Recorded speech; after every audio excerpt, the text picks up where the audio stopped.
علی بھائی، جس مہارت سے آپ ہر مسئلے کا جواب دیتے ہیں، اس سے قطعاً نہیں لگتا کہ آپ نے خود سے تحقیق کر کے ہدایت حاصل کی ہے۔ سچ سچ بتائیں، آپ کو کس نے ٹرین کر کے علماء پر مسلط کر دیا ہے؟ کیا کہ آج تمام فرقوں کے علماء اتنے پریشان ہیں؟ اللہ نے کیا جی مسلط۔ جب اللہ کسی کو مسلط کر دینا تو پھر پریشانی بنتی۔ اس میں اصل راز بتانا ہے آپ نے۔ راز ہے اللہ کی مدد، اور تو کوئی راز نہیں ہے سر۔ یہ آپ لوگوں کا طریقہ واردات ہوتا ہے نا، ایک جماعت دوسری کے بارے میں کہتی ہے اس کو فورن فنڈنگ آتی ہے، اس کو ایجنسیوں نے اٹھایا ہے، اس کو فلاں نے اٹھایا ہے، اس کو فلاں نے اٹھایا ہے۔ وہ سر پتہ چل جاتے ہیں ہم جو کچھ کہہ رہے ہیں ہمیں آپ لوگوں کے بزرگوں نے اٹھایا ہے۔ آپ کے بزرگوں نے ہمیں بتایا تھا کہ دین وہ ہے جو کتاب اللہ میں ہے، جو بخاری میں ہے، مسلم میں ہے۔ جب ہم نے پڑھا تو سب سے پہلے آپ کے بزرگ فیل ہو گئے اس ٹیسٹ میں، تو پھر ہم نے کہا کہ آپ کے بزرگوں نے آپ کو آدھی بات سچ بتائی تھی کہ دین اس میں ہے، لیکن اس کے اندر جو دین تھا وہ آپ کو نہیں بتایا تھا، ہم نے وہ بتانا شروع کر دیا۔ تو اس میں کوئی کمال والی بات تو نہیں ہے۔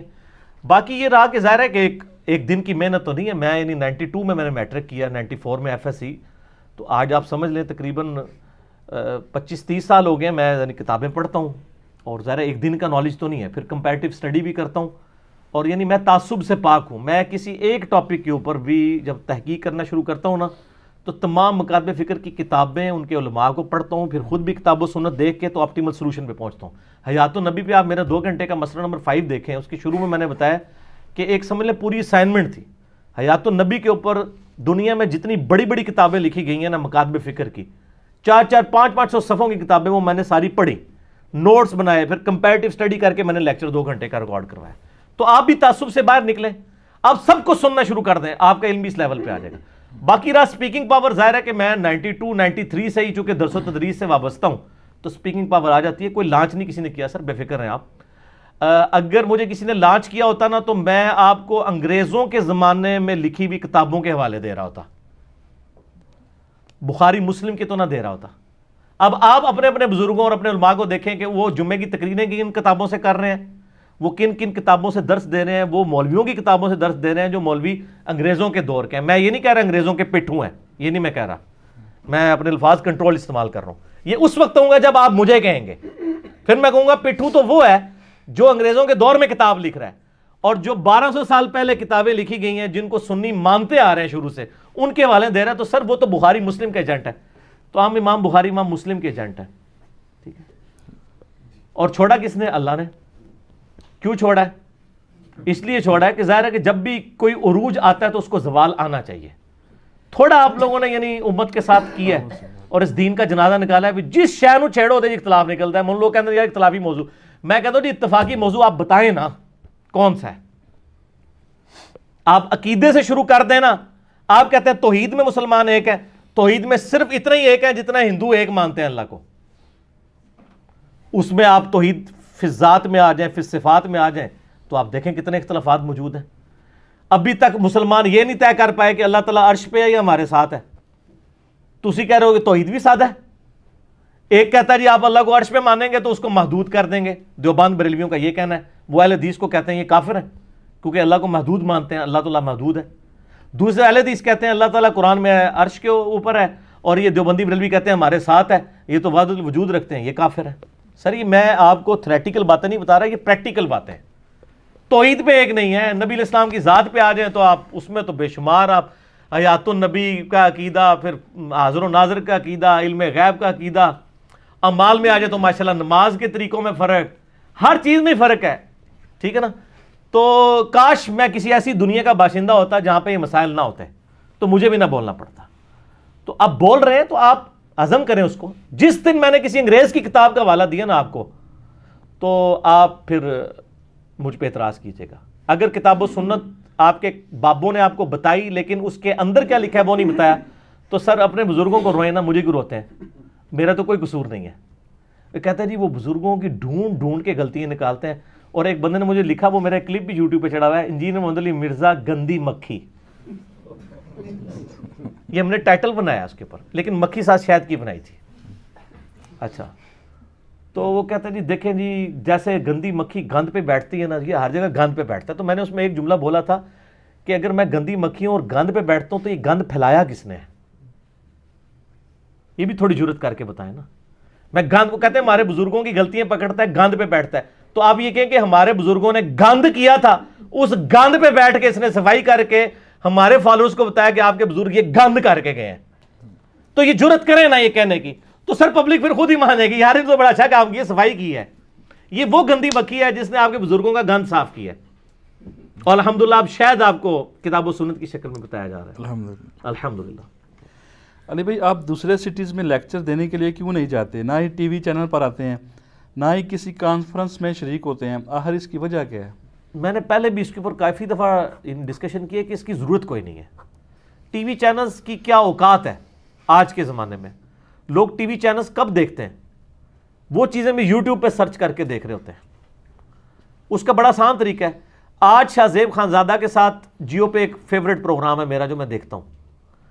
جب وہ یوٹیوب پہ لائیو چل رہا ہوتا ہے, آپ دیکھ لیں کتنے لوگ دیکھ رہے ہوتے ہیں, 2000 3000 5000.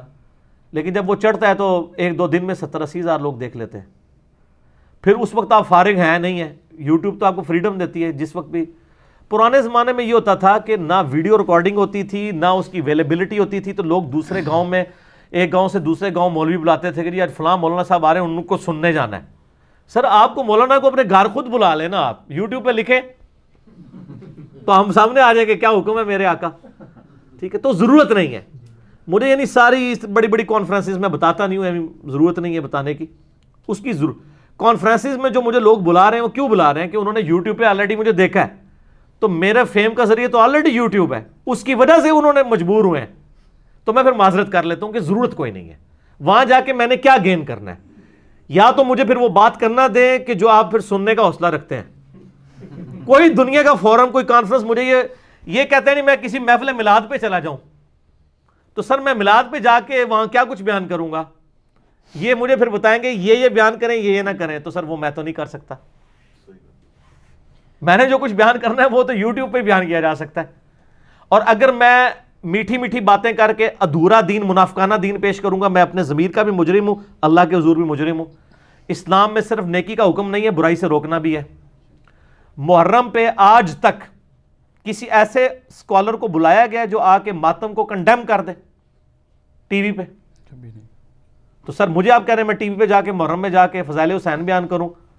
میں صرف فضائل حسین تو بیان نہیں کروں گا, میں تو آل امیہ کی بدماشی بھی بتاؤں گا, اور میں ماتم کو بھی کنڈیم کروں گا.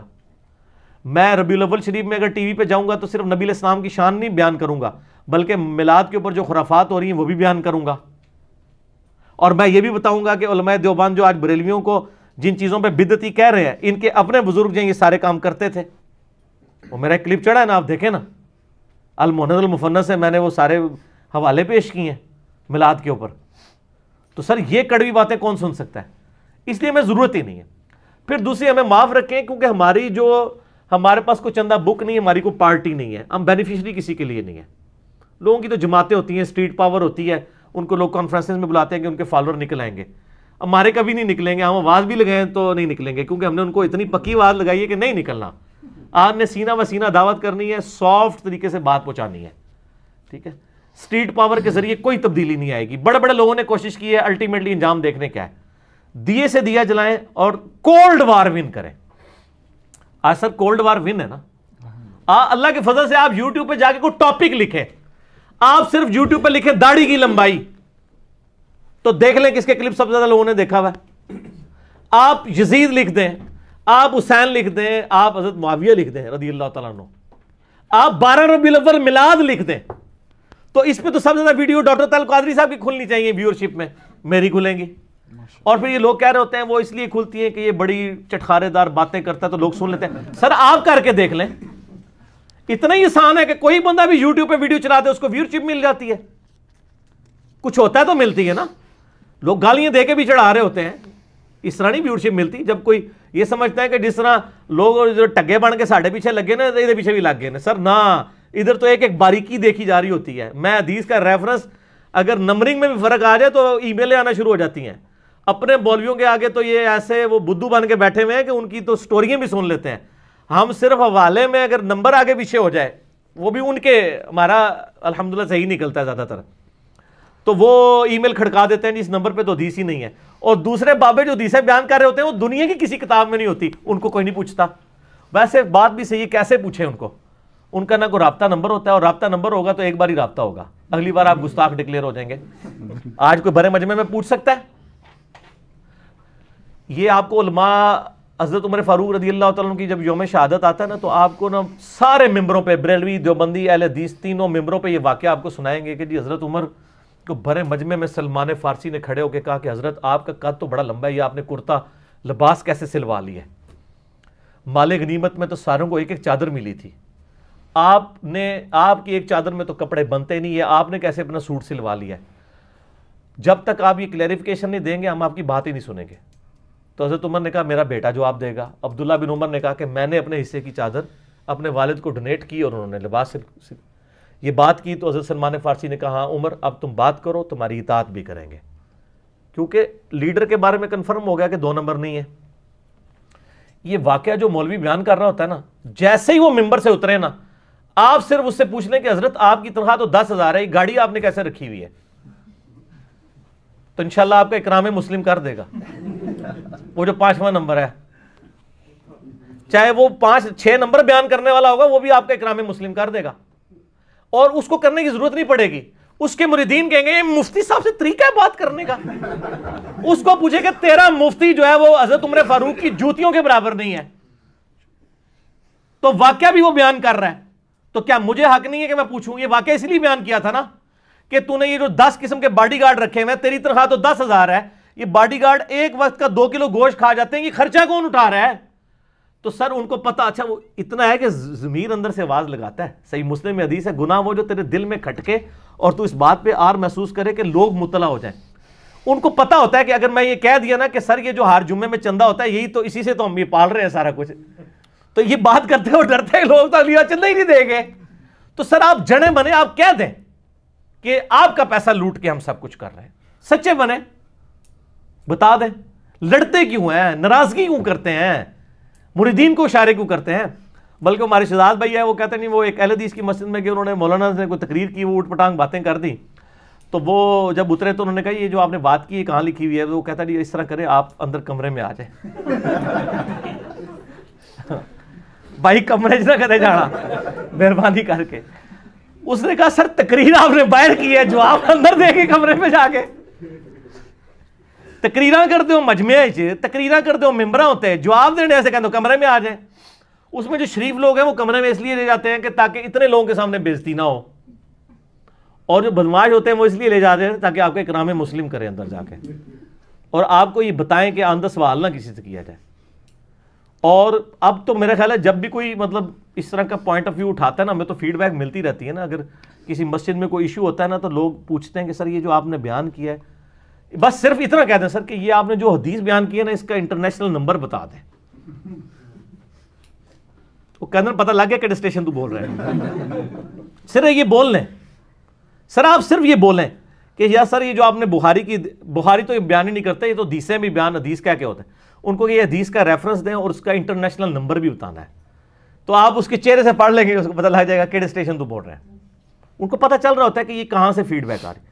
یار ان کو تو خوش ہونا چاہیے، یہ پیسے لے کے جو کام نہیں کر رہے تھے ہم نے مفت میں وہ کام کر دیا اللہ کے فضل سے، تو یہ تو ان کو شکر گزار ہونا چاہیے اگر واقعی اسلام کے مجاہد ہیں، پھر ان کو ناراض نہیں ہونا چاہیے کہ یار واقعی یہ کام کر دیا ہے، اچھی بات ہے، لوگوں کو ایجوکیٹ کیا کہ لوگ کتاب و سنت پڑھیں۔ لیکن نہ، ایک دیوبندی عالم نے کتاب لکھی ہے مناقب ابی حنیفہ، اس کے مقدمے میں انہوں نے لکھا ہے کہ دور حاضر میں حدیث کی کتابوں کے ترجمے نے گمراہی کا دروازہ کھول دیا ہے، استغفر اللہ تو بولی۔ اور وہ کہتا ہے اس لیے کہ پہلے جب ہم کوئی بیان کرتے تھے نا تو ہم سے پبلک نہیں پوچھتی تھی کہاں لکھا ہوا ہے، اب جب ہم کوئی غلط بات کر دیتے ہیں تو وہ کہتے ہیں یہ حدیث کا تو ترجمے ہوئے ہیں، بتائیں یہ کس جگہ لکھی ہوئی ہے بات، کہاں لکھی ہے، بخاری میں، مسلم میں؟ تو بجائے یہ کہنے کے کہ جی آپ اپنے آپ کو اپنا قبلہ درست کریں، وہ کہتے ہیں گمراہی کا دروازہ کھل گیا کہ لوگ ان کو پوچھیں نا، یہ سب کو پوچھ لیں، یہ پولیٹیکل لیڈرز کو بھی پوچھیں، ان پہ بھی کامنٹس پاس کریں، یہ کھلاڑیوں کے اوپر بھی کامنٹس پاس کریں، یہ فلمی ایکٹرز کے اوپر بھی بولیں، ان کو کوئی نہ پوچھے۔ کیوں؟ آپ تو ایک پبلک فگر اس حوالے سے ہیں کہ آپ کو تو رول ماڈل امت کے لیے ہونا چاہیے، آپ کو کیوں نہ پوچھیں؟ پھر آپ یہ واقعات بیان کرنا چھوڑ دیں کہ حضرت عمر نے وہ کرتا کیسے سلوایا تھا، یہ کہانیاں ختم کریں، پھر یہ کہانیاں ہیں صرف لوگوں کو قائل کرنے کے لیے، آپ سے کوئی پوچھ نہیں سکتا، اور آپ جتنے مرضی میٹھے انداز میں پوچھ لیں، یہ نہیں ہوتا کہ انداز کا مسئلہ ہوتا ہے. آپ جتنے مرضی پازیٹیو انداز میں پوچھیں, جب کسی نے کوئی بات نہیں کرنی مجھ سے آگے پوچھے, میں تو نہیں ہائپر ہوں گا. مجھے کو پوچھے یہ موٹر سائیکل آپ نے کہاں سے لیا, تو میں بتا دوں گا جی اتنے سال پہلے اتنے کا لیا تھا. ٹھیک ہے, میرے پاس کوئی پجارو تو نہیں ہے, نہ بلٹ پروف گاڑی تو نیچے کھڑی ہوئی ہے, تو مجھے تو کوئی ایشو نہیں ہے. میں بتا دوں گا کہ یہ یار یہ میرا لیونگ سٹینڈرڈ ہے, اس کے ساتھ میری جو انکم ہے اس کے ساتھ یہ میچ کرتا ہے, اسے نیچے ہی ہے, اوپر نہیں ہے. تو ان سے ذرا پوچھیں کہ تنخواہ تو 10,000 ہے, تنخواہ تو 20,000 ہے, گاڑی بھی رکھی ہوئی ہے, اور مدرسہ کھولنے سے پہلے سائیکل پہ مدرسے پہ آئے تھے, 1 سال کے بعد موٹر سائیکل آ گئی, 4 سال کے بعد گاڑی نیچے آ گئی, 5 سال کے بعد بچوں کو بھی موٹر سائیکل لے دیے نئے. تو سر یہ کون سا اللہ کا فضل ہے جو آپ کے اوپر ہی ہے اور کسی کے اوپر نہیں ہے, اور پھر اس کو اللہ کا فضل کہہ رہے ہوتے ہیں. اور اگر آپ یہ بات کر دیں, اسی لیے آپ دیکھیں جاتے ہی پہلے کمیٹیاں توڑیں گے, چندہ باکس اپنے قبضے میں کریں گے, ان کے ساتھ میچ ہی نہیں کرتی یہ چیزیں, جو کچھ ان کا لیونگ سٹینڈرڈ ہوتا ہے. اسی لیے نا میرے سے ان کو کوئی اس حوالے سے خطرہ نہیں ہے, کیونکہ میں نے ان کے مقابلے پہ نہ کوئی چندہ بک لانچ کی ہے, نہ کوئی پارٹی لانچ کی ہے, بلکہ میں چندے خود دیتا ہوں ان کو اللہ کے فضل سے. جو مولوی میرے خلاف تقریریں کرتے ہیں نا, میں نماز پڑھنے جاتا ہوں ان کو بھی چندے دے کے آتا ہوں, ضرورت ہی نہیں ہے. اس لیے ابھی تک میں ان کا وہ کمپیٹیٹر نہیں ہوں کہ میں نے KFC میکڈونلڈ کے ساتھ کوئی ایک اور دکان کھول لی ہو. گاہک والے نہیں, ہمارے گاہک بھی آپ کے پاس ہی جاتے ہیں, آپ کی مسجدیں ہی بھر رہے ہیں نا, اپنی مسجد تو اللہ کوئی نہیں بنائی ہے. تو اس لیے کانفرنسز میں جانے کی ضرورت نہیں ہے, اس کا پھر نقصان ہوتا ہے. اس لیے میں نے سب کو ایک ہی جواب دیتا ہوں, انکار, تاکہ کسی کا دل نہ دکھے. ضرورت نہیں ہے. پھر آپ کو پتہ ہے ہمارے ملک کے حالات و واقعات بھی ایسے ہیں, اور کئی گھر اجڑ چکے ہیں, آپ کو پتہ ہے ہماری وجہ سے کئی گھر اجڑے ہیں, ہماری وجہ سے. ہاں ہماری وجہ سے اجڑے ہیں. دیکھیں نا جی, ابو جہل جب گیا تھا غزوہ بدر میں, تو قرآن پاک میں الفاظ ہیں کہ اس نے کہا کہ اے اللہ ہم پہ آسمان سے پتھر نازل فرما اگر یہ نبی سچا ہے تو. پھر پتھر تو نازل نہیں ہے, ان کا دیکھو یہ جھوٹا ہے, نعوذ باللہ. اور احادیث میں یہاں تک ملتا ہے, اس نے کہا یا اللہ اس محمد کو ہلاک کر, اس کی وجہ سے باپ بیٹے سے, بیٹا باپ سے, بہن بھائی سے, بھائی بہن سے جدا ہو گئے. ہم قریش ایک جماعت ہے, اس نے آگے پھوٹ ڈال دی, کچھ مسلمان ہو گئے کچھ کافر ہو گئے. اب تلوار لے کے آدھے جو ہیں قریش اس طرف کھڑے ہیں, آدھے اس طرف کھڑے ہیں, تو اس نے پھوٹ ڈال دی, گھر میں پھوڑیاں ڈال گئیں. ٹھیک ہو گیا نا, کیونکہ تبدیلی آئی نا سر, حق قبول کیا. آج بھی جن کے گھر اجڑے ہیں کہ باپ پوری زندگی عرس کراتا تھا, بیٹا رفع اليدین سے نماز پڑھ رہا ہے, تو مجھے تو فیڈ بیک ملتی ہے کہ جی ہمارے ابا جی تو روزانہ جولی اٹھا کے آپ کو بدوائیں دیتے ہیں. ٹھیک ہے, مجھے تو اس طرح کی بہت فیڈ بیکس ملتی ہیں. یار مجھے بدوائیں نہ دیں, آپ اپنے بزرگوں کو بدوائیں دیں. آپ کہتے ہیں نا مرید اس لیے ہوتے ہیں کہ ہمارا ایمان نہ کارت ہو. آپ نے اپنے بچوں کو بھی مرید کرایا تھا, لیکن پیر اس کا ایمان نہیں بچا سکا, وہ پھر گمراہ ہو گیا ان کی نظر میں. اور یا پھر کہیں گے بزرگوں کی دعا لگی ہے, کہ بزرگوں کو تو دین سمجھ نہیں آیا تھا, مرید کو سمجھ آ گیا دعا لگ کے. ٹھیک ہو, تو چونکہ اتنے گھر اجڑے ہوئے ہیں اس طرح کے, یعنی تو اس لیے ضرورت نہیں کہیں جانے کی. کسی کو دیکھ کے جو ہے نا وہ خام خواہ تیش آتا ہے, تو بس یوٹیوب پہ دیکھتے رہیں, اس کو دیکھ دیکھ کے خوش ہوں. ٹھیک ہو گیا. اگر آپ سے کہا جائے کہ عوام الناس کی گمراہی اور بد عقیدگی کی کوئی ایک وجہ بتائیں, علماء, تو وہ کیا ہوگا؟ ہاں سر, نہ علماء سو نہیں کہنا, نہ اے سو پنجابی ہے, اگر ہے بھی ہے. علماء سو اس لیے نہیں کہنا کہ یہ میں بڑا اچھا ہوا ڈاکٹر صاحب نے ہائی لائٹ کر دیا کہ میں علماء سو کہوں, میں اس کی بھی انجینئرنگ کر دیتا ہوں. آپ بریلویوں سے پوچھیں کہ دیوبندیوں کی گمراہی کی وجہ کیا ہے, تو کیا وہ ڈاکٹر صاحب آپ کو یہ کہیں گے کہ دیوبندیوں کی گمراہی کی وجہ یہ ہے کہ دیوبندیوں کے علماء سو؟ اگر وہ یہ کہہ دیں گے نا, تو پھر آپ پوچھیں گے دیوبند میں علماء حق کون سے ہیں, وہ کہیں گے ہے ہی گمراہ سارے گستاخ نے. پھر بھی کہیں گے نا سر میں کوئی کہانی تو نہیں کرا رہا نا آپ کو. ٹھیک ہے, اچھا آپ دیوبندیوں سے جا کے پوچھیں کہ یہ بریلویوں کی گمراہی کی وجہ کیا ہے, تو دیوبندی کیا کہیں گے, جی بریلویوں میں جو علماء سو ہیں یہ وجہ ہے, جو ان میں اچھے علماء ہیں وہ تو ماشاءاللہ بہت ہدایت. ان سے پوچھیں گے اچھے علماء کون سے ہیں, اور اس کا نام اپنے سٹیمپ پیپر کے اوپر لکھ کے دینا, تاکہ ہم یوٹیوب پہ چڑھائیں کہ جی آپ کے مفتی نے فتویٰ دیا ہے کہ فلاں بریلویوں کا مفتی جو ہے نا یہ علماء حق میں سے ہے, تاکہ تہاڈا بھی چندہ بند ہو جائے. اندھا تو کسی کی جرت نہیں یہ بات کرتے, کیٹاگوریکل سٹیٹمنٹ دیں گے. جب دیوبندی کہہ رہے ہیں کہ بریلویوں کے سارے علماء سو ہیں, بریلوی کہہ رہے ہیں کہ دیوبندیوں کے سارے علماء سو ہیں, شیعہ کہہ رہے ہیں سنیوں کے سارے علماء سو ہیں, سنی کہہ رہے ہیں شیعہ کے سارے علماء سو ہیں, اہل حدیث کہہ رہے ہیں ہمارے علماء کے علاوہ سارے علماء سو ہیں, باقی کہہ رہے ہیں کہ اہل حدیث کے علماء سو ہے. جب سو ساری طرف پہ گئی ہے تو اسی بات کو میں جمع کر کے اگر کہتا ہوں کہ علماء گمراہی کی وجہ ہے تو یہ سارے ہی کہہ رہے ہیں. آج تک کسی بندے نے کہا کہ یہ بریلویوں کا جو فلاں فٹ بالر ہے نا اس کی وجہ سے بریلوی گمراہ ہوئے ہیں. علماء کا نام لیتے ہیں نا. کبھی کسی نے کہا کہ جو یہ دیوبندیوں کا فلانا کرکٹر ہے نا اس نے لوگوں کو گمراہ کیا ہے. دین کا ہی نام لیتے ہیں نا, علماء کا نام لیتے ہیں نا. یا فلاں جو اسکواش کا چیمپئن تھا اس کی وجہ سے لوگ گمراہ ہوئے ہیں, علماء کے نام لیتے ہیں. تو یہ اس پہ انہوں نے اجماع کیا ہوا ہے. اس کا طریقہ یہ ہے کہ یہ ایک دوسرے کے بارے میں ورڈک دیتے ہیں. تو ہم بھی یہ کہتے ہیں علماء سو, احتیاطاً ہم کہہ دیتے ہیں علماء سو, ادروائز یہ سب ایک دوسرے کو سمجھتے ہیں. میں یعنی علماء جب کہتا ہوں تو کثرت میں بات, جیسے ہم کہتے ہیں پاکستانی قوم ہے ہی بے ایمان ہے, اس جملے کو نہیں پکڑنا چاہیے کہ جی پاکستان میں 22 کروڑ جو عوام ہے وہ ساری کی ساری گمراہ ہے. نہیں, تغلیب کے قاعدے میں بات ہوتی ہے. یہ تغلیب کے قاعدے میں بات ہو رہی ہوتی ہے. عربی میں تغلیب کا یعنی غالب اکثریت, تو غالب تو گمراہی ہے. اور ماشاءاللہ ان سے جب آپ پوچھیں گے وہ واقعی کہیں گے کہ یہ سارے ہی گمراہ ہیں. ٹھیک ہو گیا. آپ کو پتا ہے پچھلے دن ایک وہ یعنی مفتی کراچی والے نے یعنی بریلویوں کے بارے میں کیا سٹیٹمنٹ دی ہے, ان کو کافر تک ڈکلیئر کر دیا. بعد میں پھر اس کو لوگوں نے کہا تو اس نے کہا نہیں میں نے تو ان کی بات کی تھی جن کے یہ عقیدے ہوں. تو ان سے پوچھیں کہ جن جن عقیدوں کا آپ ذکر کر رہے ہو وہ کون سا بریلوی ہے جس کے وہ عقیدے نہیں ہیں. کہانی کراندے ہو تھی سمجھ, لوگ کہا کھاندے نہیں یار. جی میں نے تو وہ اس مچھلی کی بات کی تھی جو ہوا میں اڑتی ہے. وہ مچھلی کتنے ہے؟ مچھلی تو ہوتی ہوا جو پانی میں ہو, اب وہاں پہ اڑنے والے کو تو پرندے کہتے ہیں. تو مچھلی نہ بے شک رکھ دو. اس میں آپ کو بتاؤں فقہ حنفی میں ویل مچھلی حرام ہے, پتہ آپ کو؟ وہ کہتے ہیں یہ میمل ہے, میمل ہے, یہ مچھلی ہے ہی نہیں ہے. اچھا, جب ان کو بخاری مسلم سے ہم حدیث پیش کرتے ہیں کہ ابو عبیدہ ابن جرح جب جہاد میں جا رہے تھے تو بھوکے تھے, تو سمندر میں ایک کنارے پہ مچھلی آئی بہت بڑی. اس کو 15 دن تک صحابہ کھاتے رہے, اور اس کی جو پسلیاں تھیں نا یعنی وہ اس کا جو ڈھانچہ ہے, ابو عبیدہ نے حکم دیا کہ اس ڈھانچے کو یوں رکھا جائے تو ایک اونٹ سوار اس کے نیچے سے گزر جاتا تھا. اتنا بڑا اس کا سرکمفرنس تھا ڈھانچے کا. سر اتنا بڑا سرکمفرنس کس مچھلی کا ہوتا ہے؟ ویل مچھلی کا ہوتا ہے نا, شارک کا بھی نہیں ہوتا. ٹھیک ہے, ویل یعنی پیسیفک اوشن میں بحر الکاہل میں ایسی بھی ویل مچھلی ہیں جو 11 ہاتھیوں کے برابر ان کا والیوم ہوتا ہے. ٹھیک ہے, اب اونٹ سوار گزر رہا ہو اور اتنا بڑا سرکمفرنس جس کا پنجر اتنا بڑا ہو, وہ سر آپ کی دریا کی مچھلی تو نہیں ہوگی نا. جب ہم یہ حدیث پیش کرتے ہیں نا وہ کہتے ہیں ہو سکتا ہے کوئی مچھلی ہو, وہ آج تک دریافت نہیں ہوئی کیڑی مچھلی ہے. وہ سر ویل مچھلی ہے, مان لو ویل مچھلی ہی اگرچہ میمل ہے.